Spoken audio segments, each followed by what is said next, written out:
जन्म दुनिया के किसी दूसरे जगह नहीं हुआ, भारत जैसे देश में हुआ। और भारत देश दुनिया पे आधुनिक काल से, मतलब आप दूसरे युग से भी बात करेंगे तब से हमारा इतिहास है।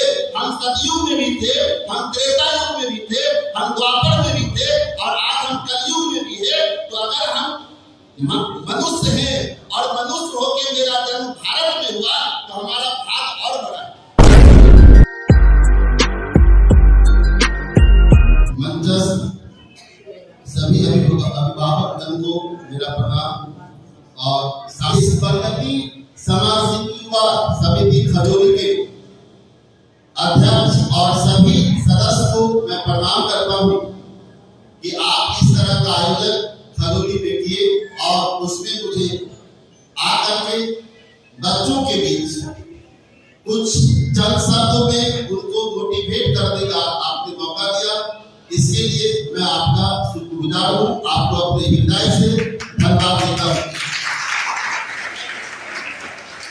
बच्चों और यहाँ बैठे जितने भी लोग हैं, मैं आपको बता देना चाहता हूँ, बच्चों का तो ही मान लीजिए ज्यादा उम्र है, बहुत सारा मुकाम हासिल करना है, अभी पहली सीढ़ी भी है तो नहीं चले। हम सभी जो मंच पे आसीन हैं और सामने जितने भी शिक्षक मैंने देखा सम्मान में कि आपने बहुत सारे शिक्षक दल को बुलाए हैं, तो उस शिक्षक दल को मेरा विशेष प्रणाम है क्योंकि मैं उसी जाति से बिलोंग करता हूँ। मेरा भी यही जाति है कि मैं शिक्षक हूँ और उसी से जो कुछ भी हासिल किया हूँ, इसीलिए हम अपने शिक्षक समाज को पहले प्रणाम करते हैं। और पहले प्रणाम करने का कारण ये भी है कि आपकी पंक्ति पहली है। भले ही आपके समाज में हमारी पंक्ति पीछे चली गई है, चाहे इसका जो भी कारण रहा हो, अगर मैं उसको बताऊंगा तो बड़ा लंबा होगा, थोड़ा जरूर हम चर्चा करेंगे। उनका योगदान अभी जरूर समाज में पीछे है, लेकिन सच कहिए तो शिक्षक का जो लाइन होना चाहिए, समाज का पहला लाइन होना चाहिए। चाहे हम हो, आप हो या दुनिया का कोई भी अमीर या गरीब आदमी हो, उनको शिक्षक की आवश्यकता होती है। इसीलिए उस जितने भी शिक्षक हैं, आप सबको पुनः मैं विशेष प्रणाम करता हूँ। और यहाँ पर बैठे बच्चों को मैं बताना चाहता हूँ कि अगर हम लोग को थोड़ा सा समय मुझे भी मिलेगा, मैं आपके सामने कुछ बात रखूंगा। अगर आप मेरे बात को अच्छे से सुनेंगे और सुने हुए बात को अगर 1% भी आप अपने जीवन में उतारेंगे तो मैं इतना दावा करता हूँ कि आपका जीवन सफल तो हो ही है। इसीलिए थोड़ा सा समय लेंगे और जीवन के अपने जो आपका अभी जरिया शुरू होगा या हुआ है, उसको मैं 6 चरण में बांट के आपको बताऊंगा। हालांकि बताने के लिए बहुत है, उसके लिए बहुत समय चाहिए, समय की अपनी मान्यता होती है। तो मैं 6 चरण में आपसे बात करूंगा, बीच बीच में मैं आपसे डिस्कस भी करूंगा, आपसे क्वेश्चन भी राइज करूंगा। तो हम लोग सीधे पॉइंट पे आते हैं कि आखिर अपने जीवन को कैसे सफल बनाया जाए। तो पहला चरण है कि आपको हमेशा सकारात्मक सोच रखना है अपने जीवन में। एक बार फिर से बोल देते हैं कि अगर जीवन को सफल बनाना है तो आपको सकारात्मक सोच, अगर उसका अंग्रेजी वर्ड बोलूं तो हम कहेंगे पॉजिटिव एटीट्यूड के साथ आपको जीना शुरू करना पड़ेगा।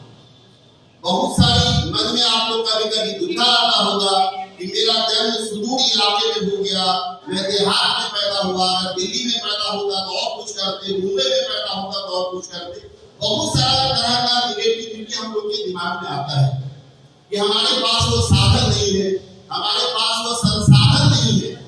तो मैं कहता हूँ कि जहां हम हैं उसी को हम सकारात्मक सोच के रूप में लेंगे। और उसके लिए मैं बताना चाहता हूँ, वो सच भी है कि सबसे पहला तो सकारात्मक सोच ये है कि आप मनुष्य बने। किसी ने कहा है कि मनुष्य बनना भाग्य की बात है, और मैं अपने लिए बोलता हूँ कि शिक्षक बनना सौभाग्य की बात है। तो मैं आप सब भाग्यशाली हो और मैं बड़ा भाग्यशाली हूँ। यहाँ तमाम जितने भी शिक्षक बन हैं उनके लिए बोलता हूँ कि आप महाभाग्यशाली है कि आप मनुष्य बन के आप शिक्षक के रूप में अपना जीवन व्यतीत कर रहे हैं। तो पहला तो हम सब के लिए है कि आप भाग्यशाली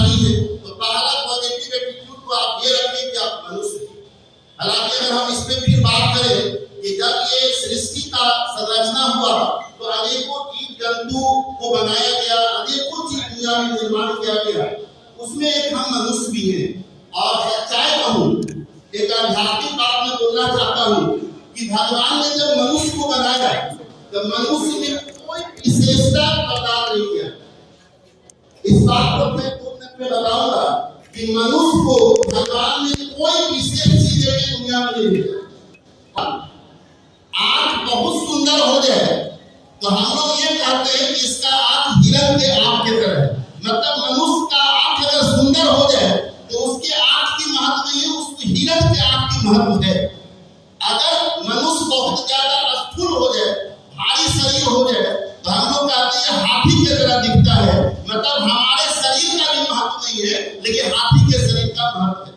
अगर किसी मनुष्य का गर्दन लंबा हो जाए तो हम लोग कहते हैं ऊंट के तरह है, और ऊंट के गर्दन की महत्व है, हमारे गर्दन का महत्व नहीं। अगर कोई बच्चा बहुत भाग दौड़ करता है तो कहता है बंदर की तरह चल रहा है, बंदर की तरह करता है। मतलब बंदर के भाग दौड़ की महत्व है, हमारे भाग दौड़ का महत्व नहीं।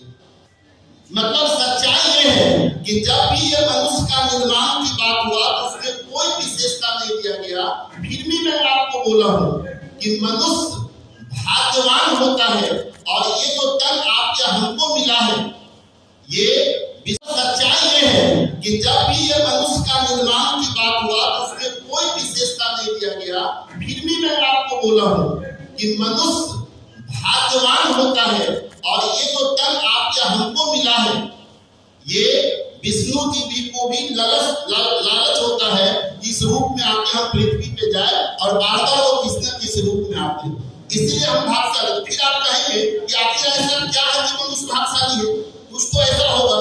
तो दोस्तों, मनुष्य को एक चीज दिया गया है जो बाकी किसी चीज को नहीं दिया गया, कि आप जैसा सोचेंगे और जितना सोचेंगे उतना कर सकते। अगर मेरा मन हो कि मैं 1 घंटा बोलूं तो इनसे हाथ जोड़ के बोलूंगा कि मुझे 1 घंटा समय दीजिए, बोलना चाहता हूं। मेरा मन हो कि अभी हमको बहुत इमरजेंसी है, हमको निकालने दीजिए। लेकिन आप जानवर को अगर बांध देंगे, चिड़िया को अगर पिंजरा में बंद कर देंगे तो वो आपके मर्जी से वो कुछ करेगा। लेकिन मनुष्य का सबसे बड़ा साधन है कि आप और हम अपने मर्जी से कुछ कर सकते हैं, और जो मनुष्य मर्जी से कुछ करेगा वो कुछ भी कर सकता है। इसलिए यहाँ बैठे मैं तमाम लोगों से बोलना चाहता हूँ कि आप चाहे तो कुछ भी कर सकता है। किसी ने कहा है कि मानव जो जब जोर लगाता है तो पत्थर भी पानी हो जाता है, लेकिन मैं इस बात को मैं बदल के बोला हूँ कि मानव जब जोर लगाता है तो पत्थर भी गैस बन जाता है। इसलिए मनुष्य की प्रधानता है कि आप अगर मनुष्य है तो आप अगर चाहेंगे तो पत्थर को भी गैस बना देंगे अपने कर्म से, अपने मेहनत से। मैं पहला पॉजिटिव एटीट्यूड की बात किया कि आप इसलिए भाग्यवान हैं कि आप और हम मनुष्य हैं। पहला बात हो गया कि आप हमेशा सोचिए कि दुनिया में किसी भी जीव प्राणी से आप और हम भाग्यशाली हैं। दूसरी बात आइए कि आप और हम इसलिए और भाग्यशाली हो जाते हैं कि हमारा और आपका जन्म दुनिया के किसी दूसरे जगह नहीं हुआ, भारत जैसे देश में हुआ। और भारत देश दुनिया पे आधुनिक काल से, मतलब आप सब दूसरे युग से भी बात करेंगे तब से हमारा इतिहास है। हम सतयुग में भी थे, हम त्रेता युग में भी थे, हम द्वापर में भी थे, और आज हम कलयुग में भी है। तो अगर हम मनुष्य हैं और मनुष्य होके मेरा जन्म भारत में हुआ तो हमारा भाग और बड़ा है। तीसरी बात मैं बोलना चाहता हूँ कि अगर हम भारत में पैदा होते तो किसी और जगह पैदा होते, लेकिन आप जानिए आपका और मेरा जन्म है, मेरा भी जन्म इसी धरती पे हुआ है। तो आप और हम इसलिए भी भाग्यशाली है क्योंकि मेरा और आपका जन्म इस मिथिलांचल की धरती पे हुआ है। और इस मिथिलांचल की धरती का ये महत्व है। ये कलयुग में ही आप ही जानते हैं कि जब त्रेता युग में पुरुषोत्तम श्री राम पूर्णता की बात आती है, जब उनको पूर्ण होना होता है तो उनको इसी धरती पे आना पड़ता है। मतलब प्रभु श्री रामचंद्र की भी पूर्णता का जो फल है इसी मिथिलांचल की धरती से मिला है। इसलिए मैं आप तमाम बच्चों से बोलना चाहता हूँ कि आप हमेशा पॉजिटिव एटीट्यूड रखिए कि आप मनुष्य मनुष्य में आप भारत में जन्म लिए और भारत के साथ साथ आप इस मिथिला की धरती पे जन्म लिए, जो जगत जननी सीता की जन्मस्थली है। मैं ये भी बोलना चाहता हूँ आप सबको, इस धरती के को बहुत रूप में नहीं लाया गया, जितना होना चाहिए उस रूप में हमको आपको पुराने इतिहासकार ने बहुत ढंग से वर्णन नहीं किया। लेकिन सच्चाई ये है कि ये धरती पे जब आप सबको बोलना चाहता हूँ कि जब सुबह उठ के इस धरती पे कदम रखिएगा तो जरूर सोचिएगा कि इसी धरती पे माता सीता कभी अपने मुंह से इस जमीन को चाहती होंगी, इस पे रहती होंगी। इसीलिए